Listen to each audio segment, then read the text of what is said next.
One of my friends said to me, maybe you should go to therapy. In 2025, we are not accepting anything less than what we deserve, even in our friendships, specifically in our friendships.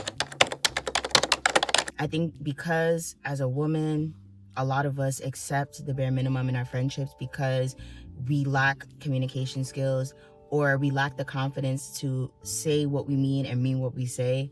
So we got to practice in our friendship groups before we can move on to the men because, yeah, that's where it really starts. Those intimate friendships that you've attracted where you feel comfortable telling your friends everything about you down to your sex life, but not telling her your favorite color is a problem. And we need to learn how to converse and to have consideration for our friends in 2025. So I'm here to help you out with that. As a girl, it really is challenging navigating friendships simply because we've been conditioned to like each other based off of very superficial things. But when it comes to fundamental values and things that are bare minimum, things that we require as human beings, we tend to overlook them because we don't want to make our relationships with our friends too heavy. We see a lot of conversations about being low maintenance friends, or on the opposite spectrum where you're seeing people ghost their friends because they just refuse to have real conversations. A lot of us adopted like avoidance personality. So if you're someone that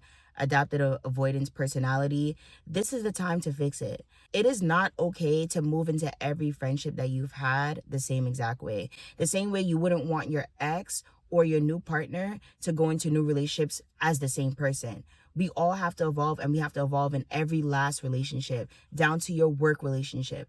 Everything has to evolve.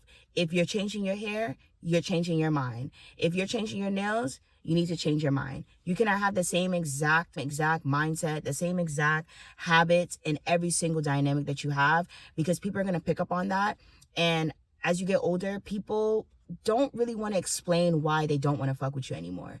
It becomes a thing where it's almost expected for people to explain why they don't want to speak to people anymore. And that is common decency, yes, but it also is somewhat of a burden, especially if the person is not open to feedback. I think because women are conditioned to grow up fast, one, but once they do grow up, they step into this I'm too grown territory where conversations are not being had, feedback is not being shared. If all you do in your spare time is scroll, you are taken away from yourself. That's step one. If all you do in your spare time is look at other people's lives, whether it's on TV or on your phone/iPad, you are not understanding the root of your issues. You're not understanding who you are as a person. You're not even challenging yourself to understand. Because once again, when you develop an avoidant personality, not only are you avoiding the truths in your friendship, you're also avoiding the truths within yourself. In one of my former friendships, one of my friends said to me, maybe you should go to therapy. Her telling me to go to therapy changed my life, not because I didn't know I was supposed to go to therapy, but more so because someone that loved me at the time told me what was best for me, even if it hurts. I think the most important part of friendship is understanding that God placed these people in your life to reflect the things that you cannot see or refuse to see within yourself. It's not to be combative. It's not to give, not to create a storyline where this person is now your op because they're telling you a truth that they see within you that you don't see within yourself.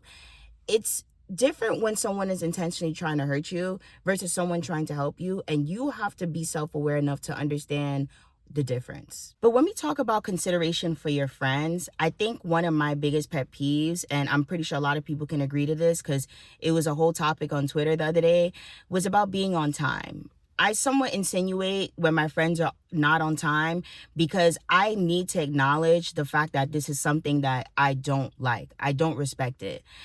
I think a part of loving someone is respecting their time. And when it comes to your friends constantly waiting for you, whether it's traffic or work, whatever it is, you have to get to a point in adulting where you're able to realize, okay, this is the time that we agreed on. This is the time that realistically, based on my distance, based on my circumstances, this is the time that I can get there. You being aware enough to acknowledge that will help your friend understand, okay, since it's going to take you all of this, I'm going to make sure that I work around that so that way we can meet in the middle.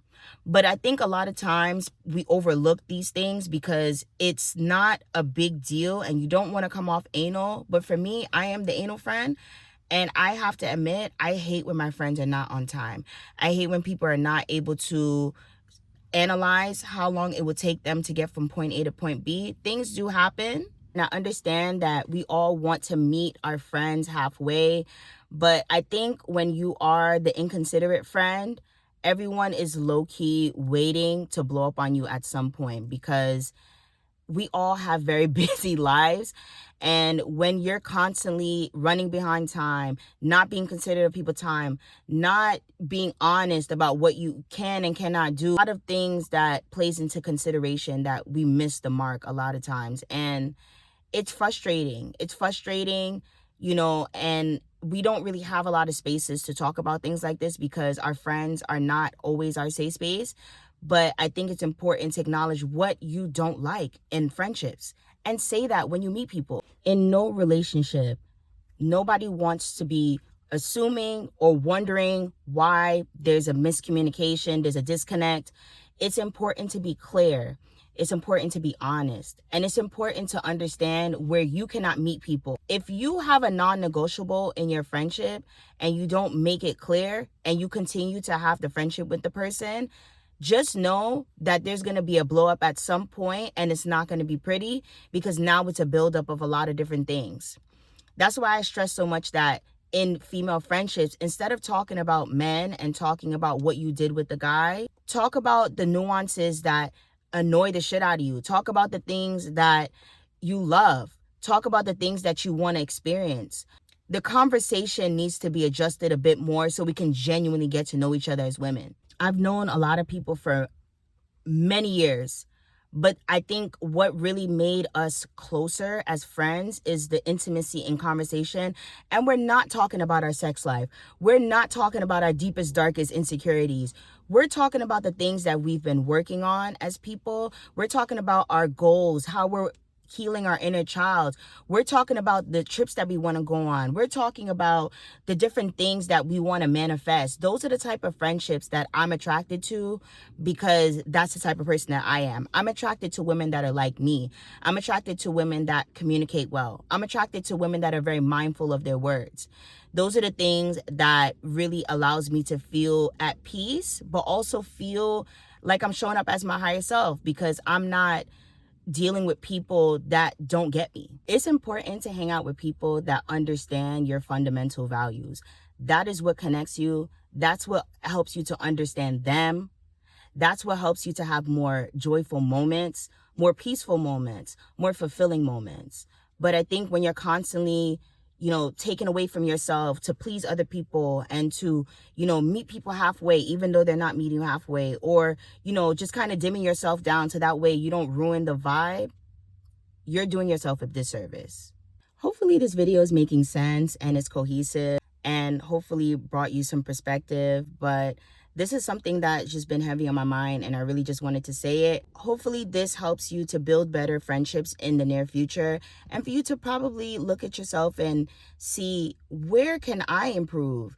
Where can I be a better friend? Where can I be more considerate? I really do think that this will change your life. It will definitely change your overall experiences.